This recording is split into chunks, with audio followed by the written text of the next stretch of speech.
Hello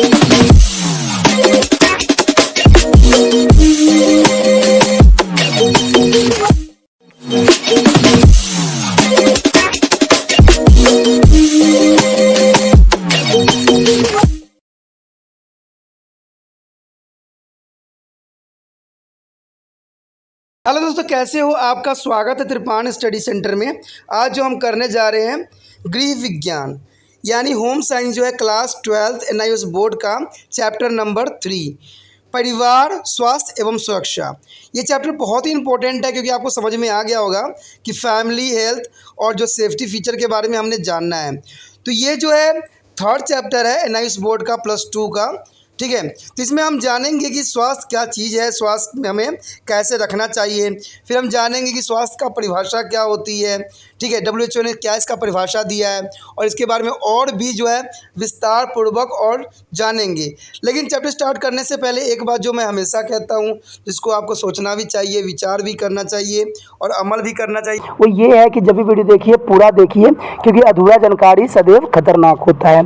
साथ में एक इम्पोर्टेंट बात ये भी रहती है कि अगर आप पहली बार वीडियो देख रहे हो तो लाइक शेयर सब्सक्राइब जरूर कीजिए। देखिए दोस्तों, लाइक कीजिएगा तो इससे ये होता है कि बनाने वाले का जो मनोबल होता है वो बढ़ता है और आपके लिए अच्छा से अच्छा करने की सदैव कोशिश करता है। तो लाइक जरूर कीजिए और लाइक करके मुझे प्रोत्साहित कीजिए, जिससे मैं आपके लिए अच्छा से अच्छा और भी बेस्ट बना सकूं। और शेयर करना तो कहते हैं जग कल्याण के समान है। अगर आप दूसरे जरूरतमंद बच्चे हैं उनको अगर शेयर करते हैं और उन तक ये वीडियो पहुंचाते हो तो इससे ये होता है कि अगर उनकी आवश्यकता थी और वो उसी वीडियो की प्रतीक्षा में थी और आपके थ्रू वो मिल गया है तो वो आपके शुक्रिया अदा करेंगे और आपको धन्यवाद देंगे और आपको जो है अच्छा भी कहेंगे, ठीक है। और सब्सक्राइब करना इसलिए इम्पोर्टेंट है कि आप वीडियो तब भेजोगे ना अपने दोस्तों के पास जब आपके पास ही पता लगेगा कि ये वीडियो उनके लिए है। तो सब्सक्राइब करोगे तभी आप तक इसका नोटिफिकेशन जो है मिलेगा और सही समय पर जो है दूसरे बच्चों को भी हेल्प कर पाओगे। दोस्तों, आप सोचते होंगे कि त्रिपान स्टडी सेंटर जो है सिर्फ वो जो है NIOS बोर्ड के लिए ही वीडियो बनाता है या सिर्फ एक ही क्लास के लिए वीडियो बनाता है। ऐसा नहीं है दोस्तों, ये जो है कई मायनों में हर जगह जो है हेल्पफुल है, क्योंकि ये जो है 8th class 9th 10th 11th 12th CBSE के सभी चैप्टरों को जो है कवर करता है। प्लस जो है NIOS बोर्ड 10th हो या +2 हो सभी सब्जेक्टों को कवर करता है। प्लस जो है ये पंजाब यूनिवर्सिटी के फर्स्ट सेमेस्टर से लेके 6th सेमेस्टर तक 8 सब्जेक्टों को जो है कवर करता है। और जो है BA जो है BA के बाद जो है MA है। MA में जिन बच्चों की जो प्रॉब्लम होती है उनको भी सोल्यूशन करने के लिए त्रिपान स्टडी सेंटर सदैव अग्रसर है। तो कहते हैं इतना हेल्पफुल हो जाने के बाद भी अगर त्रिपान स्टडी सेंटर को आप सब्सक्राइब नहीं करते हो तो आप दूसरे बच्चों को भी हेल्प नहीं कर पाओगे। तो सोचिए मत, विचार मत कीजिए, अभी त्रिपान स्टडी सेंटर को सब्सक्राइब कीजिए, लाइक कीजिए, शेयर कीजिए और दोस्तों के साथ इसको व्हाट्सएप स्टेटस पे लगाइए। ठीक है दोस्तों, ये तो था आपके लिए। अब देखते हैं हमारे आज सिलेबस में क्या है। इसका आगे जो पॉइंट है स्वास्थ्य की कल्पना। देखिए, स्वास्थ्य आखिर क्या है? स्वास्थ्य के बारे में जानना भी हमारा जो है दायित्व है। कहते हैं क्या आप स्वास्थ्य की परिभाषा दे सकते हैं? जी हाँ, ठीक बात है। यह है कि स्वास्थ्य का अर्थ है रोगों से मुक्त होना या रहना। लेकिन यह परिभाषा अधूरी है। विश्व स्वास्थ्य संगठन के अनुसार, देखिए ये क्वेश्चन जो है हमेशा एग्जामिनर का फेवरेट रहा है कि विश्व स्वास्थ्य संगठन के अनुसार स्वास्थ्य का क्या परिभाषा है। तो ये आप ध्यान में रखिएगा कि विश्व स्वास्थ्य संगठन ने यानी WHO ने इसका परिभाषा जो दिया है वो दिया है कि स्वास्थ्य शारीरिक, मानसिक व सामाजिक रूप से स्वस्थ रहने की अवस्था है, न कि केवल शरीर में रोग की अनुपस्थिति मात्र। यानी आप याद रखना कि स्वास्थ्य का अर्थ है शारीरिक, मानसिक, सामाजिक रूप से अगर आप स्वस्थ हो तभी आप स्वस्थ कहलाओगे। अगर इसमें से आपका शारीरिक या मानसिक कोई भी बाधित है तो आप स्वस्थ नहीं हो। यानी बाधित का अर्थ यही होता है कि आप किसी चीज़ से परेशान हो, चाहे मानसिक तनाव है आपके मन में, ठीक है, चाहे शरीर में कुछ प्रॉब्लम है, तो आप स्वस्थ नहीं हो। तो ये डेफिनेशन जो है WHO ने परिभाषित किया है और इसको ही आपको याद रखना है। इसका अर्थ क्या है? देखिए, स्वस्थ रहने का मतलब शारीरिक रूप से ठीक होना, मानसिक शांति, पर्यटन और चिंताओं से रहित होना, व्यक्ति लोग से मेल जोल रख सके, समाज के लोगों से संपर्क करने में आत्मविश्वास से भरपूर हो, दूसरों की सहायता कर सके व उनकी ज़रूरत के समय संवेदनशील रहे, यही स्वास्थ्य है। क्या आप अच्छे स्वास्थ्य के कुछ संकेत की सूची बना सकते हैं? चलिए हम देखते हैं कि अच्छे स्वास्थ्य के कौन कौन से संकेत हमारे समक्ष प्रकट होती है। देखिए, जैसे कि यहाँ पर आपके समक्ष चार्ट प्रस्तुत हुआ है, इसमें आप देख सकते हो कि अच्छा स्वास्थ्य किसे कहते हैं। देखिए, शारीरिक रूप से स्वस्थ होने का क्या मतलब है। कहते हैं उचित आसन होना चाहिए, औसत भार व लंबाई भी होना चाहिए, शरीर के अंग ठीक से काम कर रहे हों, साफ व स्वच्छ त्वचा हो, चमकीली आँखें हों, स्वच्छ श्वसन हो, अच्छी भूख हो। तो ये चीज़ें जो होती है शारीरिक चीज़ों के अंतर्गत आती है। अगर इसमें से कोई भी कार्य अगर आप सुचारू रूप से नहीं कर रहे हो तो इसका मतलब जो है शारीरिक रूप से आप बीमार हो। उसके पश्चात आता है मानसिक। मानसिक में क्या आता है, प्रसन्न रहना, संतुष्ट रहना, आत्मविश्वासी होना और लोगों की आवश्यकताओं के लिए संवेदनशील रहना, तनाव व अवसाद रहित शांत रहना। तो ये चीज़ें जो होती है मानसिक तौर से आपके समक्ष होना चाहिए। उसके पश्चात है सामाजिक। देखिए, सामाजिक क्या होता है, लोगों से मेल जोल बढ़ाने वाला होना चाहिए, सुखद व भाव भंगिता होना चाहिए, दूसरे की सहायता करना चाहिए, दूसरे के प्रति जिम्मेदारी का भाव भी आपके समक्ष होना चाहिए। तो ये तीनों चीज़ जो होती है अच्छे स्वास्थ्य का उदाहरण है, अच्छे स्वास्थ्य का लक्षण है। अगर इन तीनों चीज़ों में से अगर कोई भी चीज़ आपके समक्ष नहीं है तो आप कह सकते हो या तो आप शारीरिक रूप से बीमार हो, या मानसिक रूप से, या सामाजिक रूप से आप बीमार हो। अब कहते हैं पारिवारिक स्वास्थ्य को प्रभावित करने वाला कारक कौन कौन से हैं। देखिए, एक परिवार में अलग ज़रूरतें आवश्यकताएं वाले लोग रहते हैं, जैसे बूढ़े, जवान, महिला, पुरुष। सबसे पहली बात तो यहाँ पर यही आता है पोषक आहार। हमें भोजन की आवश्यकता क्यों होती है, हमें भोजन की ज़रूरत होती है ताकि हमें ऊर्जा प्राप्त हो, मांसपेशी व हड्डी बन सके और अपने शरीर के रोगों से बचा सके। हमें संतुलित आहार खाना चाहिए, जिसका अर्थ होता है कि हमारे भोजन में, देखिए स्वास्थ्य संतुलित आहार का परिभाषा क्या है दोस्तों, ये बहुत ही इंपॉर्टेंट क्वेश्चन है कि संतुलित आहार किसे कहते हैं। तो संतुलित आहार यही होता है कि हमारे भोजन में कार्बोहाइड्रेट, प्रोटीन, वसा, विटामिन, खनिज सही मात्रा में मौजूद हो, उसे हम कहते हैं संतुलित आहार। ठीक है, एक संतुलित आहार का आप एग्जाम्पल दे सकते हो, सोचिए। ठीक है, और मुझे कमेंट जरूर करना कि अच्छे स्वास्थ्य रहने के लिए, यानी जिसमें कार्बोहाइड्रेट, प्रोटीन, वसा, विटामिन, खनिज उचित मात्रा में उपलब्ध हो, उसमें कौन सा चीज़ है।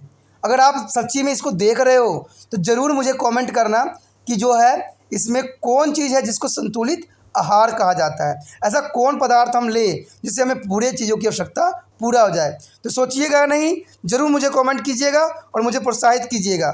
जो बच्चे कमेंट प्रोत्साहित नहीं करेंगे, समझूंगा कि वो अच्छे से याद नहीं कर रहे हैं और वो सिर्फ अपना टाइम पास कर रहे हैं। ठीक है, तो मुझे संतुलित आहार का ज़रूर मुझे जो है कमेंट कीजिएगा क्या नाम है। ठीक है, एक बढ़ते बच्चों को अधिक प्रोटीन की, एक व्यास को अधिक कार्बोहाइड्रेट की आवश्यकता होती है क्योंकि वह अधिक कार्य करते हैं। रोगी व्यक्ति के लिए रोग के आधार पर अलग ही भोजन की आवश्यकता होती है। मधुमेह के रोगियों को मीठा नहीं दिया जाना चाहिए, भोजन सही वक्त पर किया जाना चाहिए। हमें बीच बीच में खाने की आदत पर रोक लगानी भी चाहिए। बच्चों को विशेष रूप से खाने के प्रति मीन मेख निकालने वाले नहीं होना चाहिए और फल व सब्जियां खानी चाहिए। उन्हें अधिक तला भुना व हैमबर्गर या पिज़्ज़ा जैसे फास्ट फूड की बचना चाहिए। बच्चों के भोजन में चॉकलेट, मीठा व कोला जैसे पेय पदार्थ की काफ़ी कम होने चाहिए, क्योंकि ये चीज़ों से क्या होता है, बच्चों का सेहत जो है ख़राब हो जाता है। तो ये चीज़ें बहुत ही इंपॉर्टेंट और मायने रखती है। उसके बाद है व्यक्तिगत स्वास्थ्य। देखिए, जो व्यक्तिगत स्वास्थ्य की बात कही गई है, इसमें 4 जो है महत्वपूर्ण पहलू है।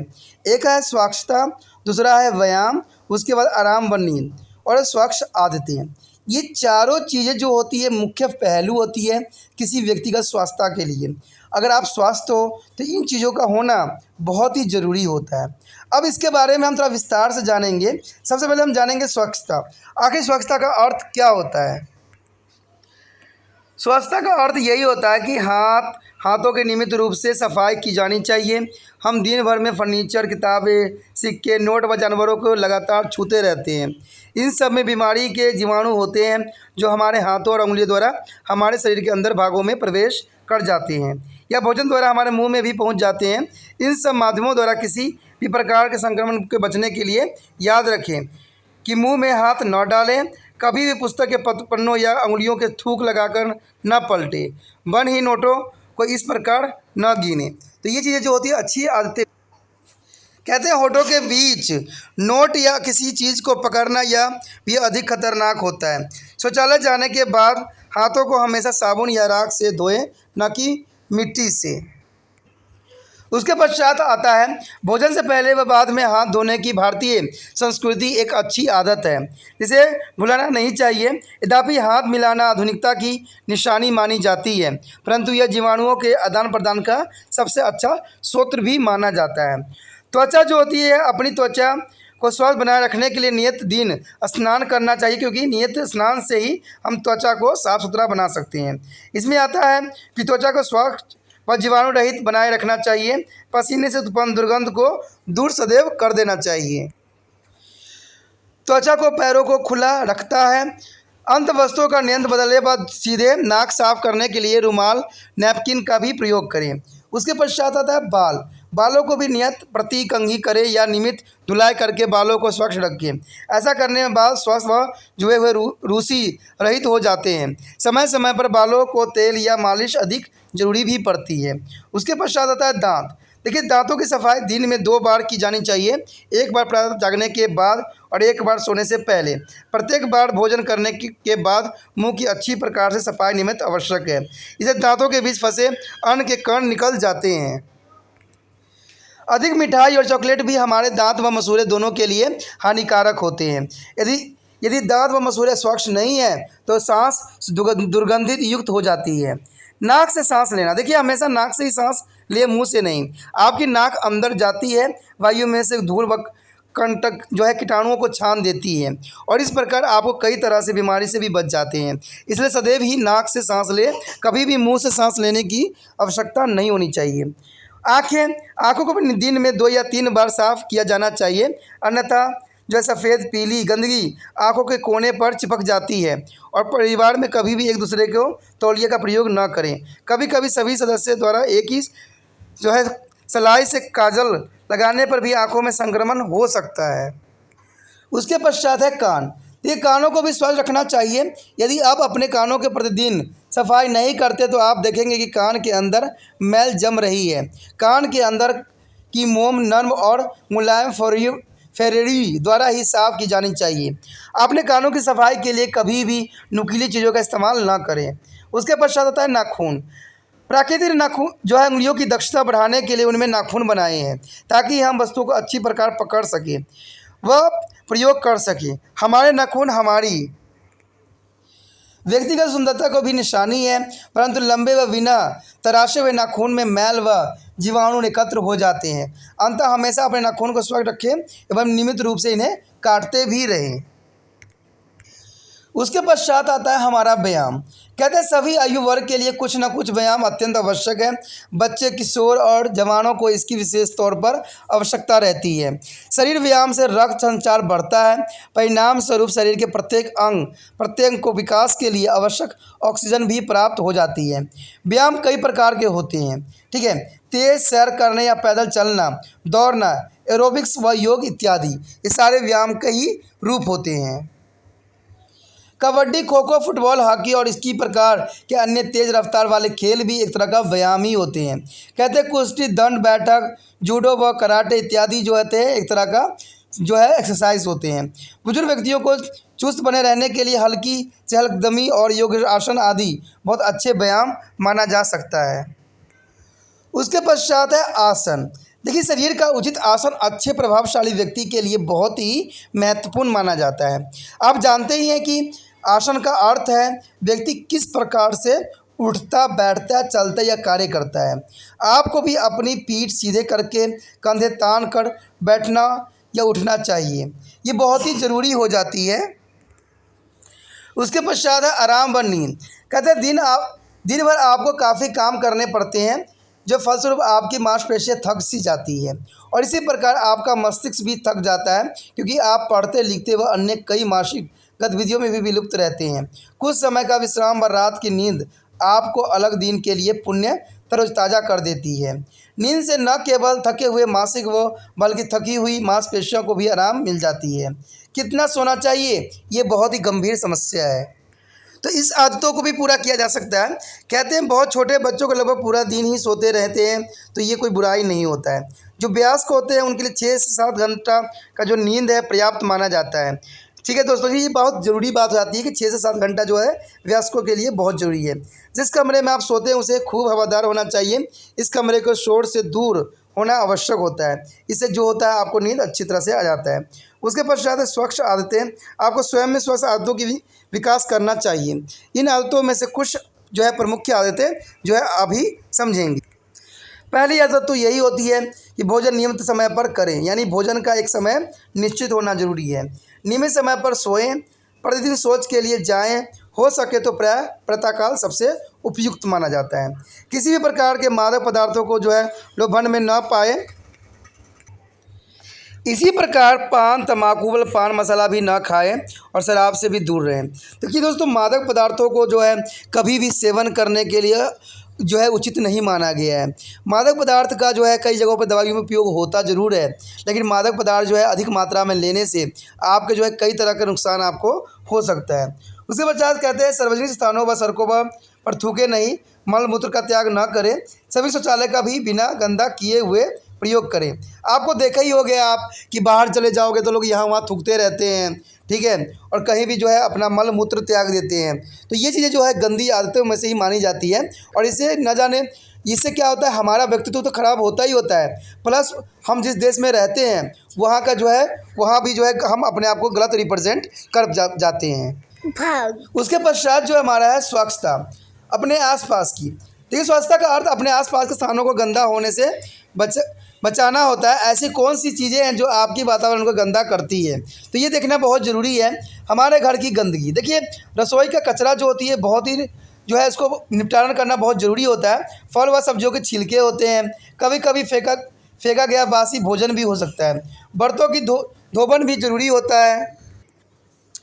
स्नान गृह की निकास की पानी, मानव मलमूत्र सुविधा होने पर यह साधारणतः जो है सीवर लाइन में जाता है और या गड्ढेदार सूखे शौचालय में डाल दिया जाता है।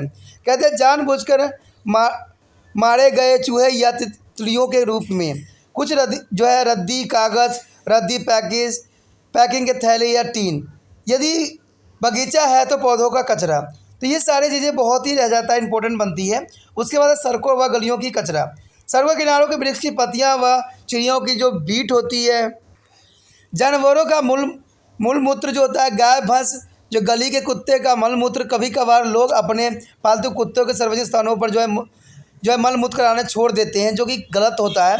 कभी कभार जो है मूत्र पशुओं जैसे बिल्ली, कुत्ते व मवेशी आदि खुले स्थान पर फेंक दिया जाता है। कहते हैं जानबूझ कर फेंके गए घरेलू कूड़ा भी बहुत बड़ा संकट होता है। आपने देखा ही होगा अपने घर के आसपास, आप शहरों में भी रहते हो, जहाँ मर्जी रहते हो, कचरा क्या करते हैं, अपने घर के आसपास ही कहीं ढेर लगा रहे होते हैं, और वो कचरा के जो होते हैं कीड़े मकोड़े जो होते हैं, मच्छर होते हैं, मक्खी होते हैं, उसी कूड़े करकट पे बैठते हैं, फिर आके आपके भोजन में बैठते हैं और आपके भोजन को क्या करते हैं, दूषित करते हैं। तो ऐसा काम क्यों हम करते हैं कि कचरे को जो होता है रोडों पे आसपास क्षेत्रों में फेंक देते हैं। देखिए दोस्तों, ये कोई बड़ी बात नहीं है। आप किसी भी क्षेत्र में चले जाओ, कहीं भी क्षेत्र में चले जाओ, आपको ऐसे दृश्य दिखना एक आम सी बात बन गई है। तो ऐसे जानबूझ के जो है फेंके घरेलू कचरा जो है नहीं फेंकना चाहिए। इससे जो होता है हमारा वातावरण के साथ हमारा समाज भी गंदा हो जाता है और हमारा देश का जो है रिप्रेजेंटेशन भी खराब प्रतीत होता है। उसके बाद स्कूल के अंदर का कचरा, देखिए घर के कचरे की सभी चीज़ें, यहाँ तक रसोई का कचरा भी स्कूल के कचरे में आता है। सब स्कूल में कैंटीन व अन्य प्रकार की कोई जलपान गृह व्यवस्था जरूर होता है। आपके आसपास गंदगी हो तो क्या होता है, यदि आपके आसपास जगह गंदी हो और उसमें सारी गली वस्तुएं बिखरी हो, तो नालियाँ बंद हो, गंदा पानी आसपास के गड्ढे में भरा हो तो दुर्गंध आती है। ऐसे स्थान देखने में भी गंदे लगते हैं और इसके अतिरिक्त इन स्थानों में कीड़े मकोड़े व बीमारी पैदा करने वाले जीवाणु भी पनपते रहते हैं। ऐसे स्थानों में रहने वाले लोग बहुत हैजा, पीलिया, मलेरिया, तपेदिक आदि रोगों से सदैव शिकार बने रहते हैं। तो ऐसा बीमारी होना एक स्वाभाविक रूप है, क्योंकि आप जो होते हो गंदे आसपास फेंक के अपने बीमारी को ही निमंत्रण देते हो। उसके पश्चात है मौसम और कपड़े। देखिए, मौसम के अनुसार कपड़े पहनना भी अच्छे स्वास्थ्य के लिए महत्वपूर्ण है। आप जानते ही हैं कि कपड़े आपको अत्यधिक सर्दी व गर्मी से बचाते हैं। इसके अतिरिक्त कपड़ों को स्वच्छ होना चाहिए, अन्यथा आपको त्वचा संबंधी समस्याएं भी उत्पन्न हो सकती हैं। गर्मियों में सूती कपड़े त्वचा के आराम पहुंचाते हैं, क्योंकि ये पसीने की सोख कर जल्दी ही सूख जाते हैं और शरीर को सूखा व ठंडा रखते हैं। ऊनी वस्त्र आपको गर्म रखते हैं और सर्दियों में आपको सर्दी से भी बचाते हैं। तो ये बहुत ही इम्पोर्टेंट होता है कि मौसम के समान जो है हमें कपड़े धारण करने की आवश्यकता होती है। उसके पश्चात है सुरक्षा की संकल्पना। कहते हैं सुरक्षा का अर्थ जीवन की सुरक्षा से है। सुरक्षा शारीरिक व मनोवैज्ञानिक भी हो सकती है। आप जानते हैं कि शरीर सुरक्षा शरीर व उसकी प्रतिक्रिया की सुरक्षा है। इसका स्वास्थ्य से सीधा संबंध है। जब आपके आसपास की वायु प्रदूषित हो या आपको पीने का पानी या भोजन संक्रमित हो तब आप बीमार पड़ जा सकते हैं। यदि फर्श अत्यंत चिकना हो तो छत पर मुंडेर न हो तब आप गिर कर घायल भी हो सकते हैं। बिजली के तार उपकरण व स्विच, नुकीले औजार या रसोई घर में आग, ठीक है, टूटी कांच की खिड़कियां आदि जिनके संपर्क में आप जाते हैं या उन्हें आप प्रयोग करते हैं तो आप घायल भी हो सकते हो।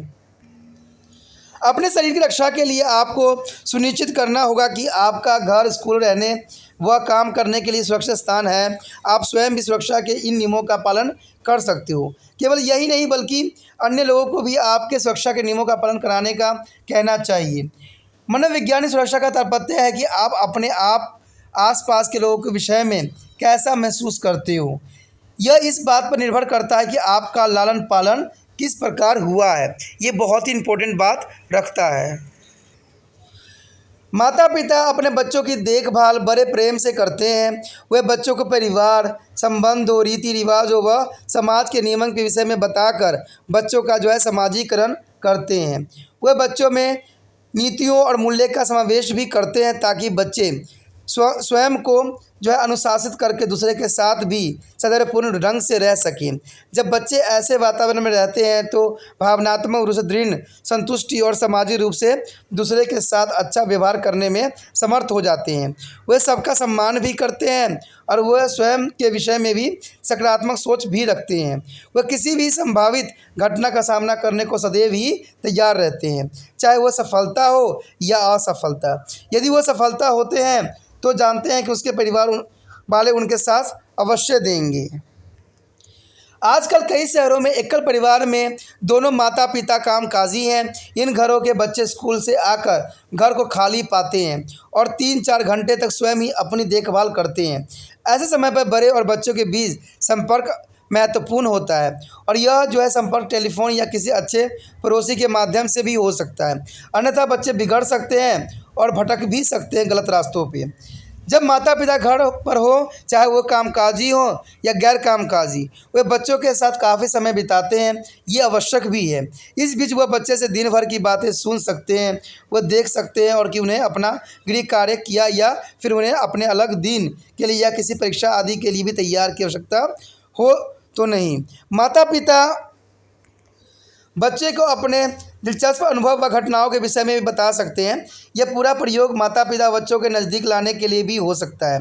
वे बच्चों को यह बताने के लिए कि माता पिता बच्चों का ख्याल रखते हैं, वह उन्हें प्यार भी करते हैं और यह भी कि ज़रूरी है कि समय वे अपने बच्चों के साथ दें। यह कहने की आवश्यकता नहीं है कि यह सब मानसिक रूप से सुरक्षित बच्चों के बनने के लिए भी माता पिता का निवेश अवश्य होता है। उसके पश्चात है बाल पोषण से सुरक्षा। देखिए, बाल पोषण शारीरिक, यौन जनित या मानसिक हो सकता है। ये चाहे किसी भी रूप में क्यों न हो, वर्ज्य और बच्चों की सुरक्षा के लिए घातक है। शारीरिक प्रताड़ना में जो है वयस्कों द्वारा बच्चों को पीटा जाता है और कमरे में बंद करके उसे सजा भी दी जाती है या फिर किसी एक विशेष मुद्रा में लंबी अवधि तक बिठा दिया जाता है। यौन शोषण जो है का अर्थ है बच्चों को वर्जनित यौन व्यवहार में लिप्त करना। मानसिक शोषण में बच्चों को मानसिक प्रताड़ना दी जाती है। उसको कहा जाता है कि तुम किसी काम को नहीं कर सकते हो। भावनात्मक चोट पहुंचाकर या सामाजिक रूप से बच्चों का जो है बहिष्कार करके भी मानसिक आघात पहुंचाने का प्रयास किया जाता है। अंततः इन सब से बच्चों को सुरक्षा की जानी चाहिए।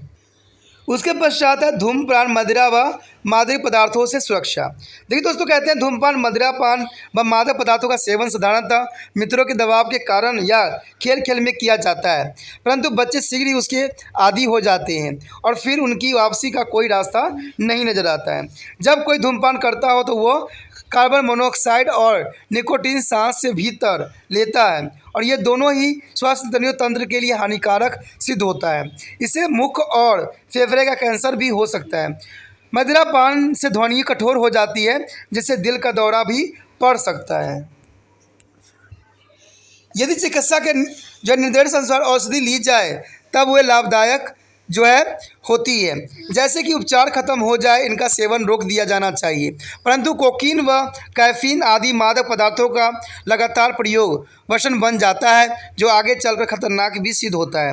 कहते हैं मदिरापान, धूम्रपान, औषधि की आदत हो छुड़ाना अत्यंत कठिन है, परंतु इसके लिए यदि कठिन प्रयास किए जाएं और परियोजना के साथ व सहारा हो तो यह संभव ही है कि वो जो है बच्चे त्याग दें। उसके पश्चात है घर और सुरक्षा। देखिए, कई बार लोगों के साथ घर के अंदर की दुर्घटना घट जाती है। लोग गिरकर या जलकर स्वयं को घायल कर लेते हैं। बच्चे कई बार घर पर रहते हुए किसी विषाक्त पदार्थ को भी पी लेते हैं, जैसे कीटनाशक, अम्ल आदि। सबसे अधिक गंभीर खतरा तो आग से होता है। किसी कमरे में खराब हीटर आदि के कारण आग लग सकती है। कई बार सिगरेट से भी भीषण आग लग जाती है। बिजली के खराब तारों के कारण भी कई बार आग लग जाती है।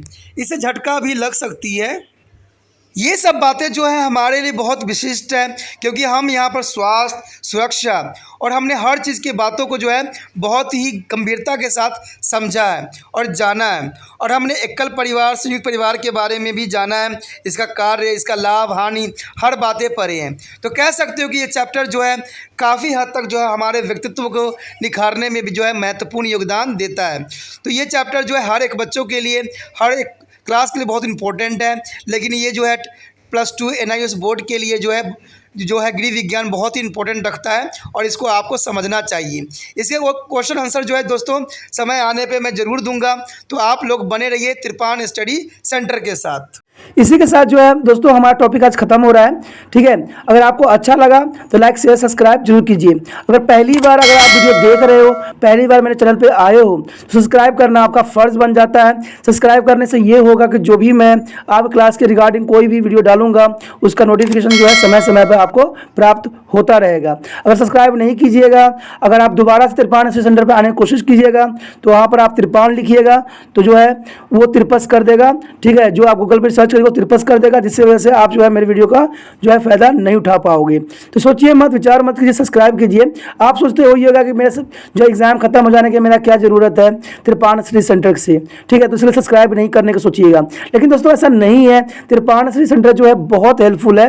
क्योंकि ये जो है आपके 8th class, 9th, 10th, 11th, 12th जो आर्ट्स के सब्जेक्ट को कवर करता ही है, प्लस जो है ये NIOS बोर्ड के जो है 10th +2 को भी कवर करता है। साथ में BA जो है फर्स्ट ईयर से लेकर 6 सेमेस्टर तक बच्चों के लिए ये अग्रसर रहेगा आर्ट्स सब्जेक्ट में। तो सोचिए नहीं, विचार नहीं कीजिए, काफ़ी जो है त्रिपान स्टडी सेंटर का फ़ायदा ही फ़ायदा है। ठीक है, अगर आप मुझे प्रोत्साहित करोगे तो आपके लिए मैं तरह तरह के वीडियो बनाऊंगा जो आपको फ़ायदा पहुंचाएगा। एग्ज़ाम के तौर पे मैं आपको जो है पेपर भी आपको सोल्यूशन करके दिखाऊंगा जो आपके लिए फ़ायदेमंद रहेगा।